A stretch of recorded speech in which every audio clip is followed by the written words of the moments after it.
तालुका शिवसेना यांच्या वतीनं आई वडील व ज्येष्ठ नागरिक यांच्या चरितार्थ व कल्याणासाठी असणाऱ्या कायद्याची गाव पातळीवर प्रभावी अंमलबजावणी करावी अशी मागणी प्रशासनाकडे करण्यात आली आहे। ग्रामीण भागामध्ये अनेक ज्येष्ठ नागरिक तसेच आई वडिलांना या कायद्याची माहिती नसल्यानं मुलगा किंवा सून त्रास देत असल्यास ते स्थानिक पोलीस स्टेशन, तंटामुक्ती समिती किंवा गावातील पुढाऱ्यांकडे तक्रार करतात।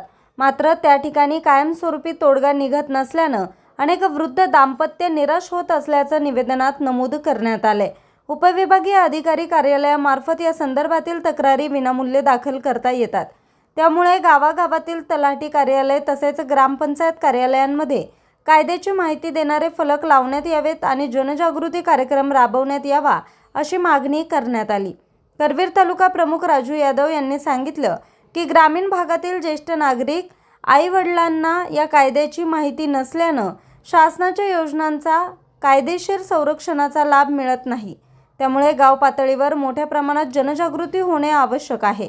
या मागणीचं निवेदन करवीर तालुका शिवसेनेच्या वतीनं उपविभागीय अधिकारी मौसुमी चौगुले यांना देण्यात आलं। यावेळी अधिकाऱ्यांनी प्रत्येक गावातील तलाठी कार्यालय आणि ग्रामपंचायत कार्यालयामार्फत या कायद्याची जनजागृती करण्याबाबत योग्य सूचना देण्यात येतील असं आश्वासन दिलं।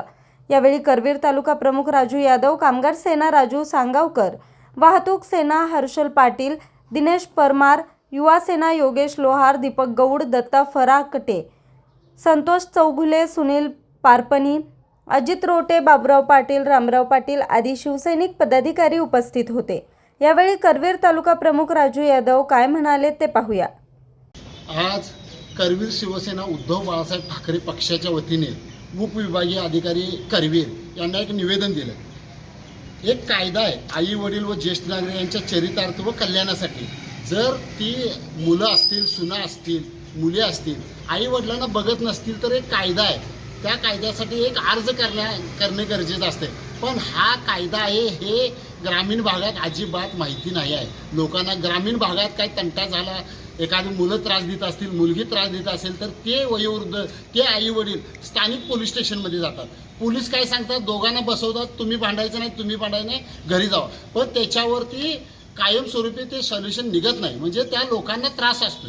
मग आम्ही उपविभागीय अधिकाऱ्यांकडे विनंती केली की गाव कामगार तलाठी त्यांच्या कार्यालयाच्या बाहेर एक फलक लावा की बाबा आई वडिलांना किंवा वयोवृद्धांना जर त्रास असेल तर ते उपविभागीय अधिकारी यांच्याकडे तक्रार करू शकतात आणि इथं कोर्ट चालतं आणि निर्णय हे वयोवृद्धांच्या बाजूने होतात, आई वडिलांच्या बाजूने होतात।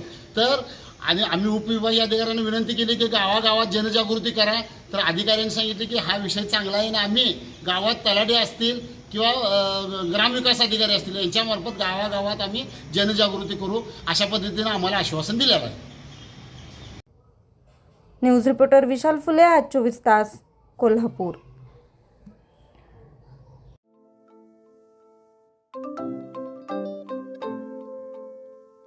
नवनवीन आणि ताज्या घडामोडींसाठी आज 24 तास सबस्क्राईब करा। त्याचबरोबर बेल आयकॉनवर क्लिक करा आणि मिळवा आमच्या बातम्यांच्या नोटिफिकेशन्स। तसेच आज 24 तासची प्रत्येक बातमी आपल्याला कशी वाटली हे कळवा, लाईक करून, कमेंट करून आणि आमच्या बातम्या शेअर सुद्धा करा।